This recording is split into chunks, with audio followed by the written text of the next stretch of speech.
Pourquoi Jane Austen est si populaire sur les réseaux sociaux? À coup de mèmes, ses images détournées et de vidéos qui vendent ses œuvres, elle est devenue l'autrice la plus en vogue sur Internet, plus de 2 siècles après sa mort. 1813. Jane Austen, autrice britannique, publie à 37 ans Orgueil et préjugés. Ce classique de la littérature retrace l'histoire d'amour entre Elizabeth Bennet et Monsieur Darcy. C'est l'un de ses romans qui a le plus connu d'adaptation à la télévision, au cinéma et désormais sur Internet. Ce regain de popularité, Jane Austen le doit d'abord à TikTok. Avec des centaines de millions de vues sur ce réseau, le hashtag Jane Austen explose les compteurs par rapport à d'autres noms connus de la littérature comme Victor Hugo. La plateforme chinoise avait même lancé son club de lecture numérique à l'été 2022, avec Persuasion, un autre de ses célèbres romans. Mais sa popularité ne s'arrête pas aux portes de TikTok. Elle est l'une des autrices qui a généré le plus de mèmes selon cette étude.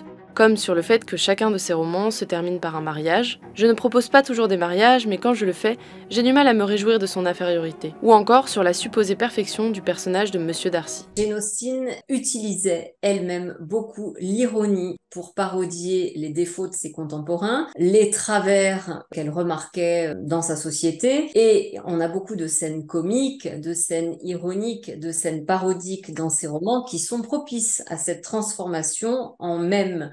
Parmi ces mèmes, on trouve notamment le personnage antipathique et complexe de Monsieur Darcy, que l'on voit dans cette série et ce film. Les adaptations à l'écran ont largement dépassé l'œuvre de Jane Austen jusqu'à créer des malentendus. La popularité du personnage de Monsieur Darcy en est un parfait exemple. Cette Darcymania s'illustre dans 2 scènes. La première est tirée de la série diffusée par la BBC dans laquelle Colin Firth interprète le rôle de Monsieur Darcy. On le voit plonger dans un lac, une manière pour lui de se débarrasser des émotions qu'il réprime, une scène qui n'existe pas dans le roman. Et ce qui est incroyable, c'est que c'est cette scène qui a fait de Colin Firth une icône incarnant la virilité, la quintessence en fait du héros romantique. Et une statue de Darcy a été créée et immergée dans la Serpentine à Hyde Park à Londres. C'est pour montrer à quel point cette scène a marqué l'imaginaire anglais contemporain. Ce plongeon a inspiré ce mème où l'on peut lire une vérité universellement reconnue, soit vous aimez Colin Firth en tant que Monsieur Darcy, soit vous vous trompez. Le début faisant référence à la première phrase du roman de Jane Austen. C'est une vérité universellement reconnue qu'un célibataire pourvu d'une belle fortune doit avoir envie de se marier. La deuxième scène est tirée du film de 2005 dans lequel Matthew Macfadyen joue le rôle de Monsieur Darcy. On le voit aider Elizabeth Bennet à monter en voiture, leurs mains se touchent pour la première fois, ce qui va émoustiller le héros. Là encore, ce détail n'était pas écrit dans le roman de Jane Austen, l'acteur a improvisé ce geste.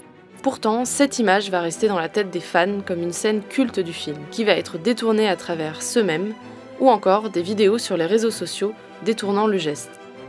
Certains vont même jusqu'à se le graver à jamais dans la peau. L'opposition entre les deux interprètes va elle aussi être à l'origine d'un mème publié par le centre Jane Austen. Il est peut-être Monsieur Darcy, mais j'étais le premier Darcy, en jouant sur le nom de l'acteur. Mais qu'est-ce qui plaît autant dans le personnage de Monsieur Darcy? Le succès sur les réseaux sociaux illustre les préoccupations modernes vis-à-vis de la masculinité, analysent les auteurs de l'étude. Notamment, certains dialogues qui seraient susceptibles d'éduquer les hommes dans une ère post-MeToo. Lorsqu'il lui dit qu'un mot seul de sa part à elle fera qu'il restera silencieux à tout jamais, là on voit un respect envers la femme qui est sans doute très inspirant pour les jeunes filles de notre époque. Et puis il y a aussi cette idée qu'il l'admire. C'est un amour fondé sur le respect de l'autre, l'admiration qu'on peut avoir pour des qualités intellectuelles aussi. Mais l'adaptation au cinéma et à la télévision a aussi contribué à donner une image trop simpliste du personnage de Monsieur Darcy retenu par les réseaux sociaux.